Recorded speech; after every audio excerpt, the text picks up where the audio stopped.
"You think this is a game, but this is my life," she said, holding up the card. It read one word in bold black print: Betrayal. The table fell silent. We'd been playing a family-friendly board game, one of those psychology-themed party things with cards like trust, jealousy, forgiveness. Everyone laughed at first, sharing awkward answers and sipping wine. It was supposed to be lighthearted. But when it was Grandma's turn, she pulled that card. And everything changed. She didn't smile. Didn't shrug. Instead, her hands trembled slightly as she placed the card on the table and looked at each of us, one by one. No accusations. No yelling. Just eyes full of something worse than anger. Pain. Then she started to cry. Quietly. A single tear, then two. We froze. No one said anything for a few seconds, but we all felt it, that electric tension stretching across the table, coiling around our chairs. It wasn't just a dramatic moment. It was a confession. And the worst part? Each of us thought it was about us. Because each of us, in our own ways, had done something unforgivable. Or had guessed something unspoken. The kind of thing you file away under "family doesn't talk about this." My uncle shifted in his seat, his jaw tightening. My cousin Dana set her wine glass down with a soft clink. My mom's expression didn't change, which only made it more unreadable. The only one who spoke was my younger brother, Mark. "Grandma, it's just a card," he said gently. She looked at him, and for a moment, I thought she'd smile and wave it off. She didn't. "No," she said. "It's not." Then she got up and left the room. Just like that. The door to the guest bedroom closed behind her. Silence returned, and this time it wasn't playful. The remaining 8 of us stared at the card lying on the table like it was a live grenade. "She's tired," Aunt Julia finally muttered. "She's grieving," Mom added, her voice even. "She's grieving something we don't know about," I said before I could stop myself. All eyes turned to me. "What do you mean?" Uncle Harris asked. I hesitated. "She said something to me a few weeks ago, when I called to confirm the date for this reunion." "What?" I looked down at the card. "She said, 'I'm not sure I'll come. Too many people in one place. Too many lies in the air.'" Dana laughed nervously. "She's always been dramatic." "She's never cried like that," I said. "She cried when Grandpa died," my brother offered. Mom's tone cut through. This wasn't that kind of crying. It wasn't. Grandma wasn't mourning the past. She was accusing the present. That night, no one touched the game again. The cards lay scattered on the table like tiny accusations, and the word betrayal stayed exactly where Grandma had placed it, untouched, like it was sacred or cursed. No one wanted to be the one to put it back in the box. We tried to move on. Dana poured more wine. Uncle Harris turned on some background music that didn't quite fill the silence. The conversations became forced, shallow comments about work, weather, the pie cooling on the counter. But no one could look each other in the eye for more than a second. And I kept wondering, who did she mean? Was it Mom? The way Grandma looked at her lingered in my mind. She didn't flinch when their eyes met, but there was something in the silence between them. Something held back. Or maybe Uncle Harris. He'd barely looked at Grandma all evening. When she started crying, he didn't even move. Just kept sipping his drink like he'd seen it coming. Then again, there was Aunt Julia. She'd always been the one to smooth things over. But I remembered something weird, a letter I found in Julia's purse when I was 12. I wasn't snooping, I swear. I was helping her look for her lost phone. And I'd seen a torn envelope with Grandma's handwriting on it. The words burned into my brain, even now. "You said you'd never tell. If he finds out, it'll break everything." I didn't know who he was. But I remembered that. And I remembered how quickly Julia had snatched the envelope and told me to never go through someone's things again. I hadn't told anyone. Until now. "Julia," I said quietly, "do you still write letters to Grandma?" She blinked at me. "What?" "You two used to write, right? When you were traveling for work." "I mean, years ago." "Why?" "No reason." Mom glanced at me, brow furrowed. I looked away. It wasn't the right time to ask what was in that envelope. But I couldn't unsee it. Later, after most of the guests had turned in for the night, I saw light under the guest room door. I hesitated, then knocked. A pause. Then, "Come in." Grandma sat on the bed, blanket pulled over her lap. She'd removed her makeup. Her face looked thinner. Sharper. Not fragile, just real. "I'm sorry if we upset you," I began. "You didn't upset me," she said. "The truth did." "Whose truth?" She looked away. "That card. It wasn't just about one of you. It was about all of you." That sent a shiver through me. All of us. You've each told yourselves stories about who you are, what this family is. But stories aren't truth. They're comfort. "Are you going to tell me what really happened?" "No," she said softly. "I'm going to show you." She opened the drawer beside the bed and pulled out a faded folder. It was the color of dried paper and tied shut with a ribbon. She handed it to me. "Open it in the morning. When everyone's awake. When you're all in the same room." "Why?" "Because secrets rot faster in silence." Then she turned off the lamp. I stood in the dark hallway holding the folder, pulse pounding. Tomorrow, something would change. And no one would be able to pretend anymore. Morning came like it always does, slow, golden, and entirely unaware of what was waiting inside the walls. Everyone gathered in the living room. The sun streamed through the tall windows, catching dust motes in the air, as if spotlighting every speck of tension floating between us. Cups of coffee in hand, we waited. Grandma sat in her usual armchair. She didn't speak, just nodded toward me. I held the folder like it was a live wire. "Grandma asked me to read this," I said, voice thinner than I liked. No one interrupted. The ribbon was tight. Knotted, not bowed. I untied it carefully. Inside, yellowed papers, old photos, and a single sheet on top with Grandma's handwriting. I read aloud. "To all of you, this isn't revenge. It's release. For me. And maybe for you. But don't expect to feel better. Truth rarely comes with comfort." Beneath that note was the first document, a marriage certificate, not unfamiliar. My grandparents. Dated 1963. But then came a second one. Same grandfather. Different woman. Dated 1962. Aunt Julia gasped. "That's not real." Grandma nodded toward the document. "Oh, it's real." I turned to the next page. A birth certificate. My mother's. Only, the name listed under Mother was not Grandma's. It was the woman from the first certificate. Mom didn't move. She just stared at it. "What is this?" I whispered. "Your mother," Grandma said, "is not my biological daughter. But she was 3 when I married your grandfather. He never told anyone. We pretended. That's what families did back then. Pretending was survival." Everyone was silent. "I raised her," Grandma added. "Loved her like my own. But I wasn't the one who gave birth to her." Uncle Harris stood up. "Why tell us now?" Grandma looked at him with eyes full of time. "Because you all built this myth around our family. The strong matriarch. The perfect line.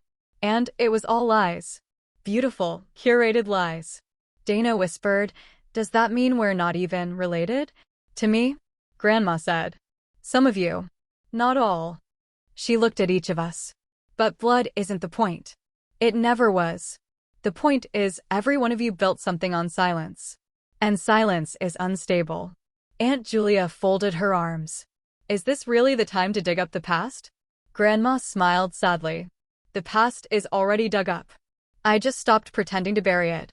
I glanced again at the birth certificate. Suddenly, so many things made sense. The strained moments between Mom and Grandma. The cold silences after phone calls. The year Mom took time away from the family and no one explained why. And I remembered another moment. I was 8. I asked Grandma why I didn't have her nose, and she said, "You got your mother's face." But she never said who that mother was. Mom finally spoke. She told me the truth when I was 17. Everyone turned to her. I begged her to keep it a secret. I thought if the family found out, I'd lose the only people who still felt like mine. Her voice cracked. I didn't want to be the outsider. Again. "You're not," I said, automatically. But were any of us sure anymore? Because this was no longer a game. And the next layer hadn't even been touched. I glanced back at the folder. There were more papers. And the next one had Dana's name on it. My hands shook slightly as I lifted the next page from the folder. It was a handwritten letter. Dated 2001. The ink had faded a little, but the signature was clear, Grandpa's. And at the top, in large cursive, for Dana. To be opened when you're old enough to understand. Dana leaned forward like she wasn't breathing. I looked at Grandma. She nodded once. He never gave it to her. I handed the page over carefully. Dana's fingers trembled as she unfolded it. She read in silence, her lips moving without sound. Her face didn't betray anything at first. Then her eyes welled up. "Dana?" Julia asked gently. Dana blinked, then handed the letter to me. "Read it." Out loud. I hesitated, then began. "My Dana," it began. "You're bright, curious, so full of questions. I know someday you'll wonder why your father never looked at you quite the same way he looked at others. Why your mother cried during birthdays, not weddings. Why the house never quite felt like home." Aunt Julia turned pale. "You deserve to know the truth. I am not just your grandfather. I'm your father." Silence. Even the wind outside seemed to pause. "Your mother and I made a mistake. One we could never admit. She was too young, and I was too selfish. But I loved you. I still love you. That's why we raised you together. As best we could. As wrong as it was." My voice caught. Aunt Julia buried her face in her hands. Dana stood, rigid. Her face frozen in something between grief and disbelief. "No," she whispered. "That can't be real." Grandma's voice was quiet. "It is." "You knew?" Dana snapped. "I suspected," she replied. "But he never confirmed it to me." "That letter. I found it in his study after he died." "And you kept it?" "I wanted to give it to you. But when I read it, I didn't know if it would heal you or break you." Dana looked like she was about to collapse. She sat down heavily, hands gripping the edge of the couch. "So my mother is my mother and my sister," she said, voice hollow. Aunt Julia looked up, face red and raw. "I never wanted to hurt you. You lied to me my entire life. I thought I was protecting you." "From what? From the truth?" "From your own choices." The silence afterward was unbearable. Uncle Harris stood. "Maybe we need a break." "No," Grandma cut in. "We're finishing this."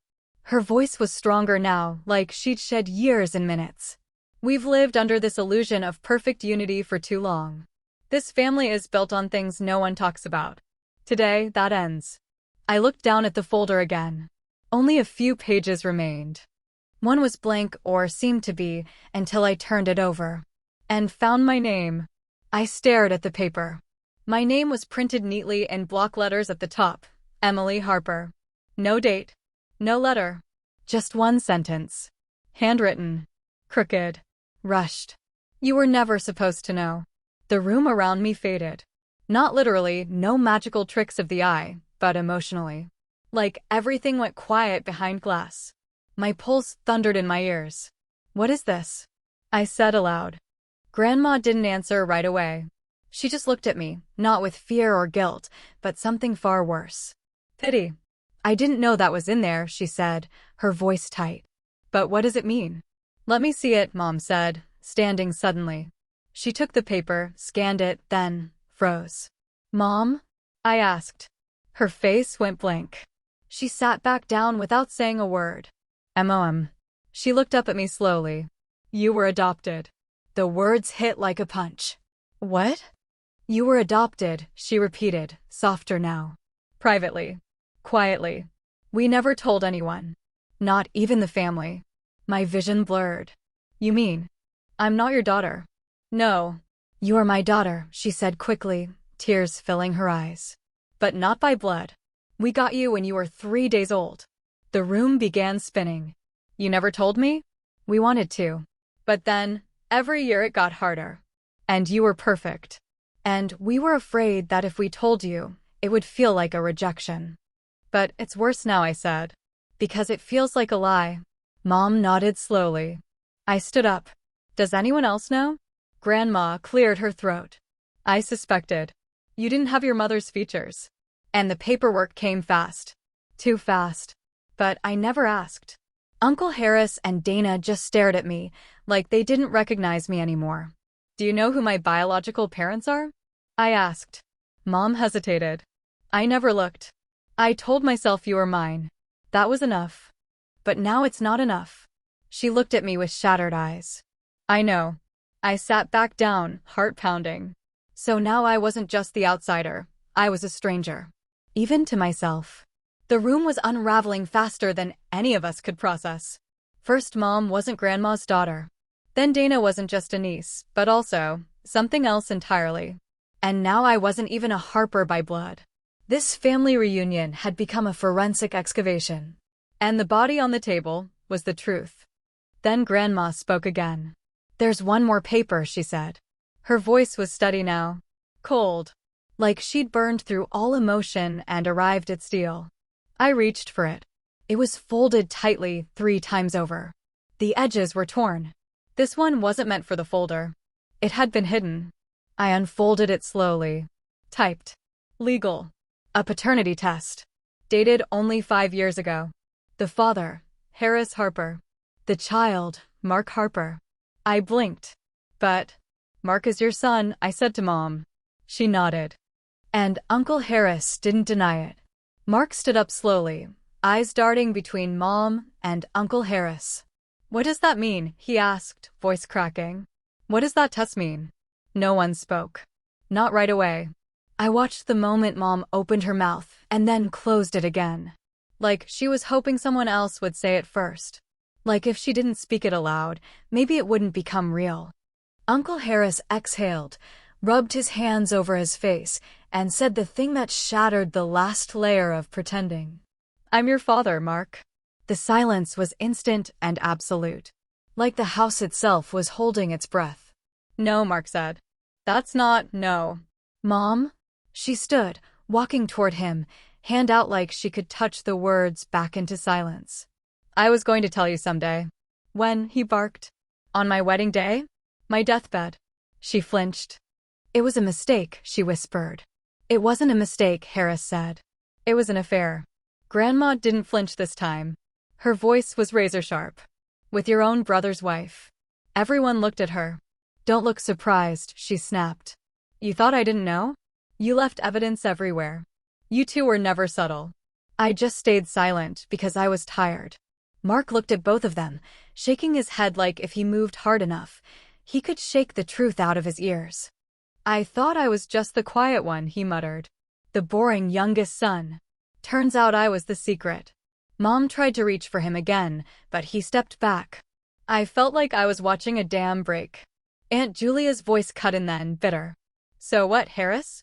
You cheated on your wife and lied to your nephew for 20 years.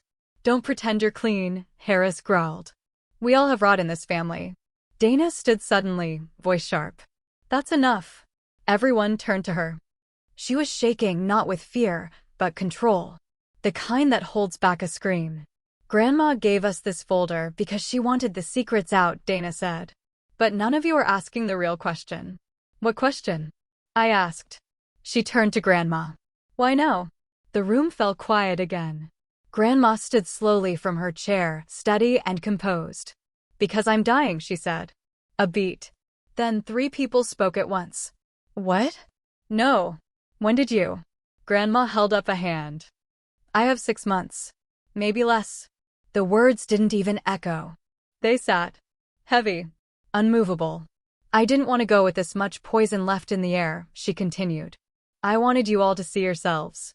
To know yourselves. To stop hiding behind titles like sister, son, niece. They're meaningless if they're built on lies. Mom covered her mouth, tears streaming. Dana looked down at the carpet. Mark walked out of the room without another word. And I sat still. Because I wasn't sure what was left of our family anymore. And there were still papers in that folder. After Mark left the room, the rest of us just sat there. No one moved. No one breathed too loud. The folder, once a curiosity, then a bomb, now lay between us like leftover ash. The fire had raged, the damage had been done, and now all that remained was the smoke. I think that's enough, Aunt Julia said quietly. There's one more page, I replied. Mom shook her head. No more. Please. But Grandma gave me the smallest nod. I reached into the folder and pulled out the final sheet. This one wasn't a birth certificate or a letter or a legal test. It was just a photo. A black and white picture creased down the center.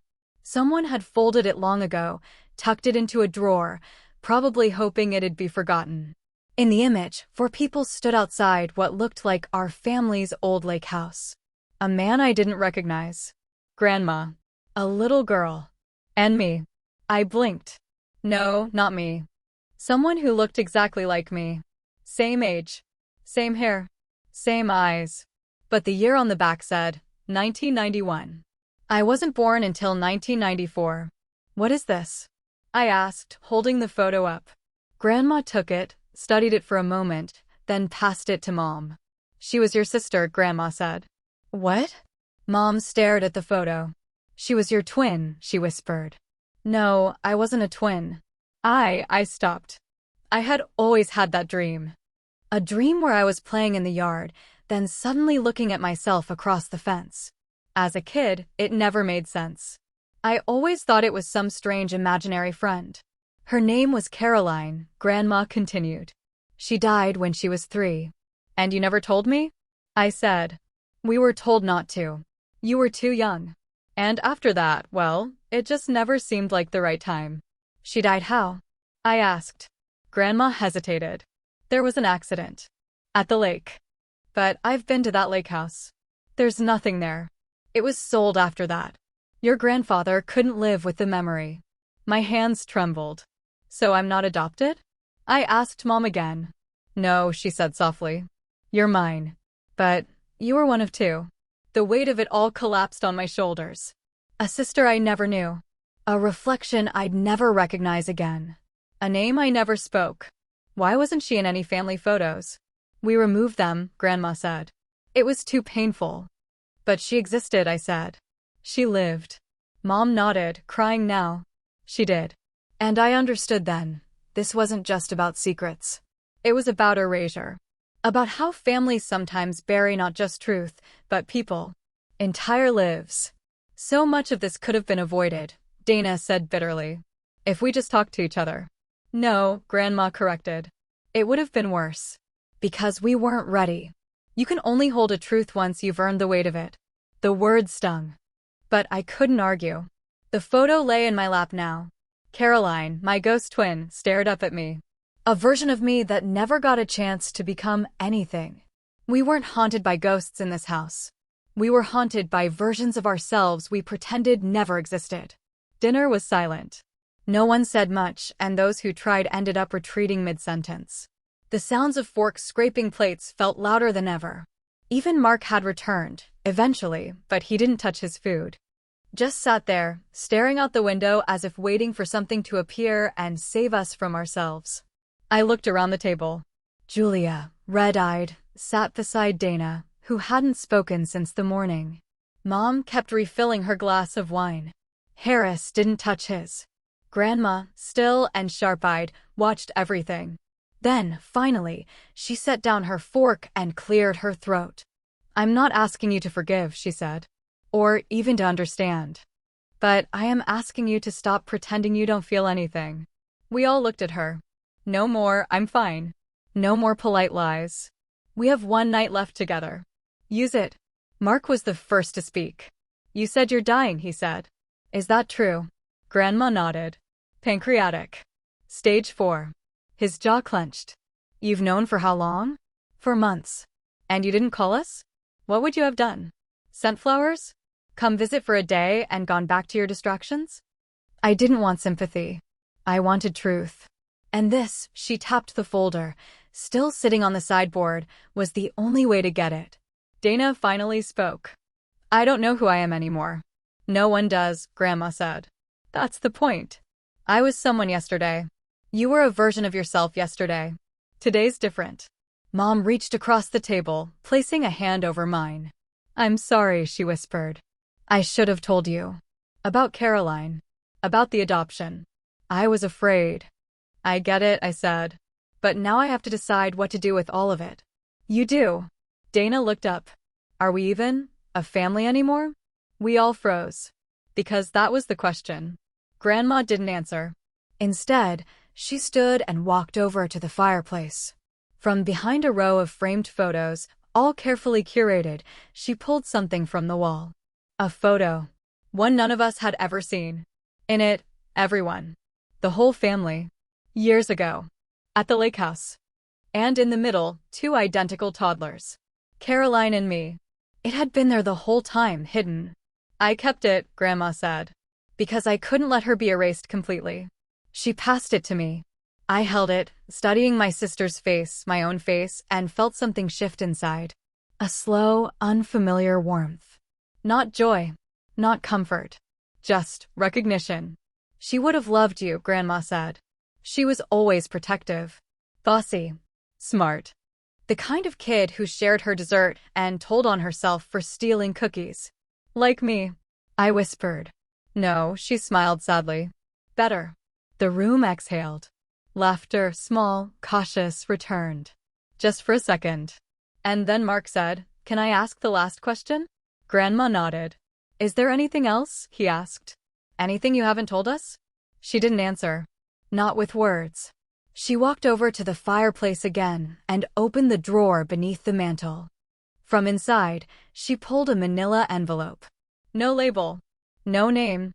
She handed it to me. This one. I didn't put in the folder, she said. I opened it. And inside was a birth certificate. Not mine. Not Mark's. A name none of us recognized. The room held its breath as I unfolded the birth certificate. The name typed at the top. Lucas Everett Harper. Born, 1982. Mother, unknown. Father, Charles Harper, Grandpa. My first thought was, another child? But this one, none of us had ever heard the name. Who is Lucas? I asked. Grandma sat down slowly, her hands clasped tightly in her lap. He was my husband's son. From before me. Before us. Why haven't we ever heard about him? Dana asked. Because Charles didn't know he existed. Not until much later. By then, the boy had already been adopted. Mom leaned forward, squinting at the document. But if Grandpa found out, why hide it from us? Because Lucas tried to contact him once, Grandma said softly. Years ago.